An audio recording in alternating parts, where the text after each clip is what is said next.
परमहंसा स्वादित चरण कमल चिन्मकरन्दाय भक्तजनमानस निवासाय श्रीरामचन्द्राय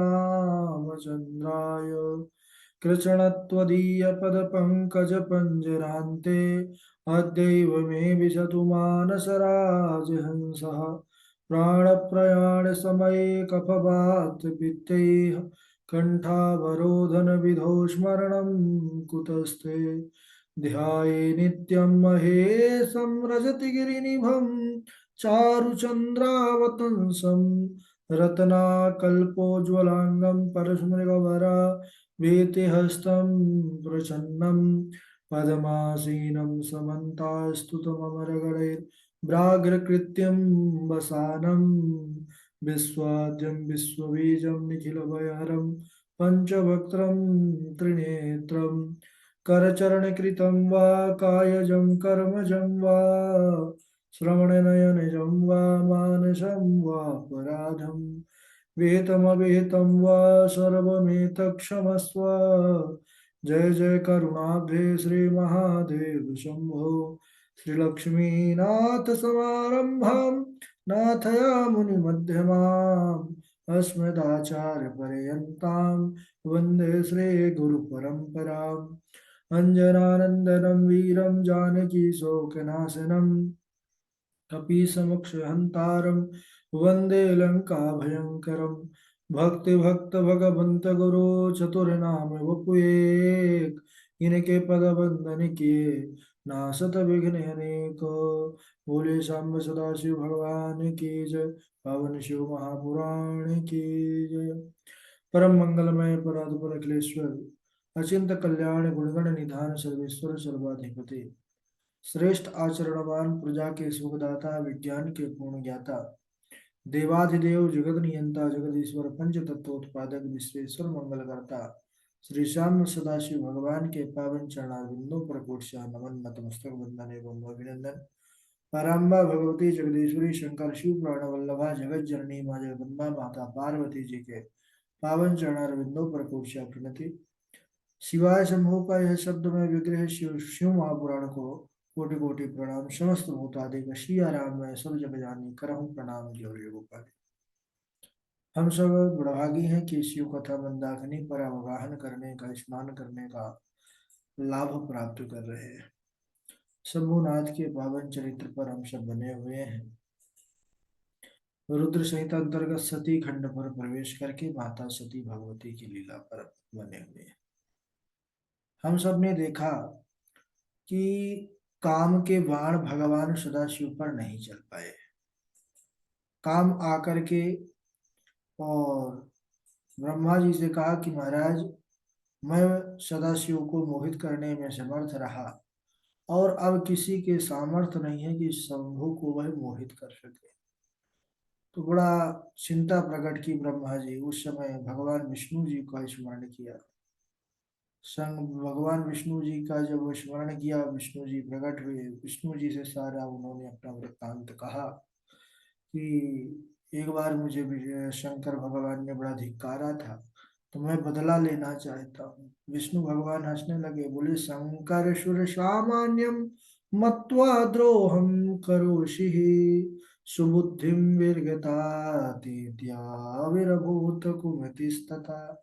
हमको तो लगता है कि हे विधाता ब्रह्मा, आपकी जो सुबुद्धि थी वह गायब हो गई है और कुमति आपके अंदर उत्पन्न हो गई है। क्यों? क्योंकि आप जगत के कर्ता धर्ता हर्ता परात्पर सदा शिव पर ब्रह्म से आप द्रोह रखते हैं। आप उनसे ईर्ष्या करते हैं।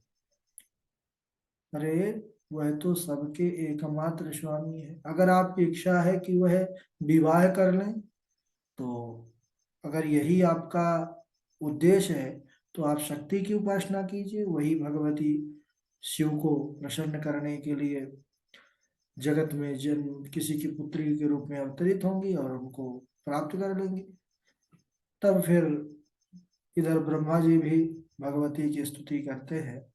भगवती प्रसन्न होकर के यही कहती हैं कि हे ब्रह्मन, सदाशिव को मोहित करने का सामर्थ्य तो मैं भी नहीं रखती, लेकिन फिर भी मैं आपकी प्रसन्नता के लिए जगत के कल्याण के लिए मैं पुत्री रूप में जन्म लेकर के और सदाशिव को प्राप्त करूंगी। इसके बाद देवताओं ने दक्ष को कहा कि आप भगवती की आराधना करिए कि आपके घर वह पुत्री के रूप में आए। और इधर दक्ष ने भी जब माता सती की आराधना प्रारंभ किया तो भगवती उनको दर्शन देती हैं और कहती हैं कि आप कि आप पुत्री के रूप में मैं जन्म लूंगी और सदाशिव को प्राप्त करने के लिए कठिन तप करूंगी और मेरा उनसे विवाह होगा। ऐसा माता जगदम्बा उनको आशीर्वचन देती है। इसके बाद कहते हैं कि कालांतर में भगवती ने दक्ष की पुत्री के रूप में जन्म लिया। वो वृत्तांत तो हम सब ने सुना ही कि दक्ष के सर्वप्रथम 10,000 पुत्र हुए। उसके बाद सबलाश्व नामक 1,000 पुत्र हुए। और यह सबको भगवान वो नारद जी ने सबको सन्यासी बना दिया, विरक्त बना दिया था, ऐसा उपदेश दिया। तो उस समय दुखी होकर के इन्होंने दक्ष ने श्राप भी दिया था कि अब एक ही स्थान पर ही अधिक देर तक नहीं ठहर सकेंगे।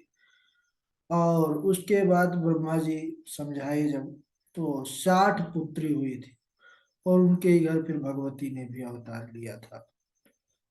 अब जब सती युवावस्था में आई तो अपने पिता दक्ष से आज्ञा लेकर के वर प्राप्त करने के लिए, सदाशिव की कृपा प्राप्त करने के लिए, उनकी उपासना आराधना के लिए वन को जाती है। और वहां जाकर के सदाशिव के निमित्त बड़ा घोर तप करती है। कहते हैं कि वहां ऐसा तप किया माता सती ने कि देवता लोग भी आश्चर्यचकित हो गए। और इधर ब्रह्मा विष्णु आदि सब देवता भी भगवान शंकर के पास आए और उनसे निवेदन किए कि प्रभु जगत के कल्याण के लिए आप विवाह करें। भगवान ने भी कहा कि तथास्तु। कहते हैं कि कौन सा व्रत किया, बोले नंदा व्रत किया माता सती ने। और शंकर जी उनके इस व्रत और तपस्या भजन से प्रसन्न होकर के उनके सामने प्रकट हुए। सदाशिव बहुत जल्दी प्रसन्न होने वाले हैं, बहुत जल्दी वरदान देने वाले हैं। प्रसन्न होकर के दर्शन दिए शंकर जी को देख करके। अब माता सती तो देखती हैं कि हमारे स्वामी आ गए, हमारे परमेश्वर आ गए, तो थोड़ा सा शर्मा जाती है और सर झुका करके सदाशिव के चरणों में प्रणाम करती है। तब सदाशिव ने कहा कि हे सुव्रते, यानी सुंदर व्रत करने वाली, हे सती, मैं बहुत प्रसन्न हूं तुम्हारी तपस्या से। जब सदाशिव ने ऐसा कहा सुंदर वाणी से, तब माता सती और लज्जित हो जाती है। और उनके हृदय में जो था कि हे प्रभु आप मेरे पति होइए, वह हृदय पर जो बात थी उसको मुख से निकाल ना सकी। लेकिन अंतर्यामी परमात्मा सदाशिव है तो सब जानते हैं कि भक्त के हृदय में क्या है, भगवान जानते ही है। शिव जी के वचन सुनकर के ही वह प्रेम से पुलकित हो जाती है, मगन हो जाती है। सदाशिव ने फिर से कहा कि हे देवी, मैं तुम्हारी तपस्या से, तुम्हारी इस व्रत से बहुत प्रसन्न हूँ, वरदान मांगो। तब सती, जब भगवान सदाशिव ने दोबारा कहा, तो अपनी लज्जा का त्याग करती है और कहती है कि हे वरद, अगर आप मेरी इस पूजा से, मेरी आराधना से प्रसन्न है, वरदान देना चाहते हैं, तो मुझे आपसे बस यही वरदान चाहिए कि आपको जो अच्छा लगे, यानी आप जो देना चाहते हैं, मैं कुछ नहीं मांगूंगी, आपको जो प्रिय हो वही दे दीजिए। सती जी अभी पूरा अपना वचन कही ही नहीं थी कि अंतर्यामी, वह तो सब जानने वाले, उन्होंने कहा सदाशिव ने कि हे सती, तुम मेरी अर्धांगनी बनो। और इस प्रकार कह करके वरदान दे दिया। अब मन इच्छित, यानी मन के अंदर जो कामना थी सदाशिव ने वही कह दिया। तब तो सती जी बड़ी प्रसन्न हो जाती है और मौन हो गई, अब बोलने की आवश्यकता क्या है। और सदाशिव भी वरदान दे करके, अच्छा बोलिए सदाशिव भगवान की जय। क्या है भैया पंडित राजेश शर्मा जी, नंद जी, आवाज ठीक से नहीं आ रही क्या आज? बीच बीच में ब्रेक हो जा रही गुरु जी, कहीं कहीं ब्रेक हो रही है। अच्छा अच्छा अच्छा, बहुत ज्यादा समस्या बनी है। नहीं नहीं, कुछ सेकंडों के लिए, 10 सेकंड 20 सेकंड 10 सेकंड बस। आ, आ, आ,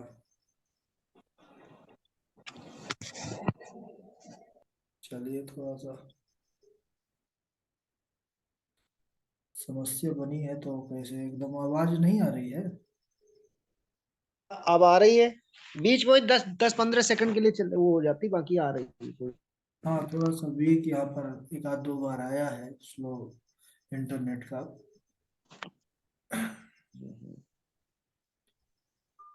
ठीक है। तो माता सती को जब सदाशिव ने मनोवांछित वरदान दिया और अंतर ध्यान हो गए, सती आकर के अपने घर में अपने वर प्राप्ति का समाचार सुनाती है, तो माता पिता भी बड़े प्रसन्न हुए कि हमारी पुत्री ने इतना दारुण तप किया, और सदाशिव प्रसन्न हुए हैं। भगवान शिव से सभी देवता निवेदन करने लगे कि अब प्रभु जल्दी विवाह में अब देरी ना हो, आपने तो वरदान भी दे दिया है, आपने मन भी बना लिया है, तो लग्न आदि मुहूर्त आदि जल्दी ही हो। तब जब प्रार्थना किया तो चैत्र शुक्ल त्रयोदशी रविवार के दिन फाल्गुनी नक्षत्र में सदाशिव की बारात यात्रा निकली। ब्रह्मा जी कहते हैं नारद जी से कि हे पुत्र, मैं यानी ब्रह्मा विष्णु सभी देवता मुनि उनके साथ चल दिए, नंदी में बैठ गए भोलेनाथ, और दक्ष के घर जब पहुंचते हैं तो दक्ष बड़ी विधि विधान से उनकी स्वागत करते हैं, बड़ा स्वागत सत्कार किया। शुभ लग्न में शिव जी का सती जी के साथ विवाह हुआ। दक्ष ने कन्यादान किया। समस्त देवता मुनिगण ऋषिगण बड़े प्रसन्न हुए शिव जी के बारात में, सबने बड़ा आनंद मनाया। नृत्य गान का बड़ा भारी उत्सव भी हुआ। ब्रह्मा जी बोले कि कन्यादान के बाद दक्ष ने शिव जी के लिए बहुत सारा भेंट भी किया और ब्राह्मणों को बहुत सा धन दिया महाराज। तथा भगवान विष्णु भी लक्ष्मी जी के साथ उठ करके आते हैं और हाथ जोड़ करके निवेदन करते हैं कि हे प्रभु, हे महादेव, आप संपूर्ण ब्रह्मांड के पिता हैं और यह माता सती यह सबकी मैया है। आप इस रूप में शिव शक्ति एक साथ ही देवता, मनुष्य और संसार का कल्याण कीजिए। तब शिव जी हंस करके बड़े प्रसन्न होते हैं और एवं मस्तु तथास्तु कहते हैं। इसके बाद विष्णु जी भी अपने स्थान पर आ जाते हैं। माता सती और शिव कहते हैं कि मेरी आज्ञा से अग्नि प्रदक्षिणा करने लगे, ब्रह्मा जी बता रहे हैं नारद जी को। और उस समय गीत आदि नृत्य महोत्सव भी हो रहा था। देवांगनाएं, वहां की जो स्त्रियां थी, सब मंगल गीत गान कर रही थी। लेकिन कहते हैं कि जब शिव की जो माया है ये बड़ी प्रबल है। शिव की जो माया थी उसे सभी घिरे हुए थे, देवता मनुष्य, और यह संसार भी उन्हीं की माया से ही घिरा हुआ है। तो कहते हैं उनकी माया से मैं भी उस समय मोहित हो गया, प्रदक्षिणा करवाते करवाते। कहते प्रदक्षिणा जब हो रही थी उस समय दक्ष की पुत्री पतिव्रता माता सती को देख करके मैं महाराज कामवश उनके मुख देखने की इच्छा करने लगा कि मैं इनका मुख निहारूं, यह कितनी सुंदर है। तो उस समय मैंने क्या किया कि अग्नि कुंड पर बहुत सी समिधा, गीली समिधा डाल करके और उसमें मात्रा में अधिक घृत डाल दिया, जिससे धुआं उत्पन्न होने लगा। अब फिर उसी समय जब सब जगह केवल धुंध ही धुंध छा गया, तो मैंने अवसर पा करके सती जी के मुखमंडल से वह जो घूंघट होता है ना, उसको उठा करके उनका मुख देख लिया। और मेरी उसी समय उनके तेज को देख करके महाराज मेरे इंद्रियों में विकार उत्पन्न हो गया, और मेरा जो तेज था वह पृथ्वी पर गिरा। तेज की 4 बूंद जो पृथ्वी पर गिरी, और शिव जी ने अपने दिव्य नेत्रों से मेरा यह पतन देख लिया, तो उन्होंने क्रुद्ध होकर के मुझ पर बड़ा रोष किया, क्रोधित किया, और उन्होंने कहा कि अरे तुमने तो बड़ा निंदित कार्य किया है। विवाह के समय तुमने अनुराग से मेरी स्त्री का तुमने मुख देखा है। और त्रिशूल उठा करके शिव जी क्रोधित होकर के दौड़े। उस समय भगवान विष्णु ने बड़ी भारी स्तुति किया कि हे प्रभु, यह ब्रह्मा आपके बालक हैं, संसार आपका है, संसार के स्वामी आप हैं, आप कृपा करें महाराज। तब विष्णु जी के स्तुति करने पर भगवान शंकर प्रसन्न होकर के कहते हैं कि हे विष्णु, तुम मुझे प्राणों से भी अधिक प्रिय हो और तुम मुझसे भिन्न नहीं हो, आप कुछ सब कुछ जानते हो। विष्णु जी के बहुत कहने पर शिव जी ने फिर छोड़ दिया ब्रह्मा जी को, ब्रह्मा जी को नहीं मारा। और वह 4 बूंद जो पृथ्वी पर गिरी थी महाराज, तो कहते हैं उससे प्रलयकृत 4 प्रकार के मेघ उत्पन्न हो गए। कौन कौन से बोले? संवर्त, आवर्त, पुष्कर और द्रोण। यह 4 प्रकार के मेघ हुए, है ना। इसमें भी जब भागवत जी में वर्णन आता है ना, सांगवर्तक नामक मेघ, तो वही संवर्त, वही वही सांगवर्तक जिसको कहते हैं। तो यह 4 प्रकार के मेघों का भी उत्पत्ति ब्रह्मा जी के तेज से हुआ। इधर फिर सदाशिव क्रोधित होते हैं। बाद में विष्णु जी की कृपा से ब्रह्मा जी का जीवन दान हुआ। और पृथ्वी में बोले कि आपकी रुद्रशिर नाम से प्रसिद्धि होगी, और आपका तेज पृथ्वी पर जो गिरा है वह आकाश में प्रलयकृत मेघ बनेंगे। ऐसा सदाशिव ने वरदान भी दिया था। फिर शंकर जी दक्ष सती के सहित दक्ष से सती के साथ जाने की विदा मांगते हैं। दक्ष भी प्रसन्न होकर के महाराज विदा करते हैं। सभी लोग माता सती के साथ जो जो विवाह में गए थे भोले बाबा के साथ, सब लौट करके आते हैं और फिर अपने अपने घर को प्रस्थान करते हैं। ठीक है, आज यहीं तक, क्योंकि नेटवर्क थोड़ी समस्या दे रहा है ना, बार बार हमारे सामने भी लिख रहा है, तो हम समझ रहे हैं कि आवाज थोड़ा सा सही नहीं आ रही होगी। बोलिए सदाशिव भगवान की जय।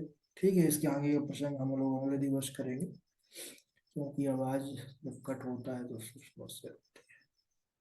ठीक है नंद जी, चालू करें अपना माइक आप। जी गुरु जी। हाँ, सबसे पहले हमारे राजेश शर्मा जी सुनाएंगे पंडित जी, फिर नंद जी सुनाएंगे, पावनी जी हैं, धारणा चैतन्य जी हैं।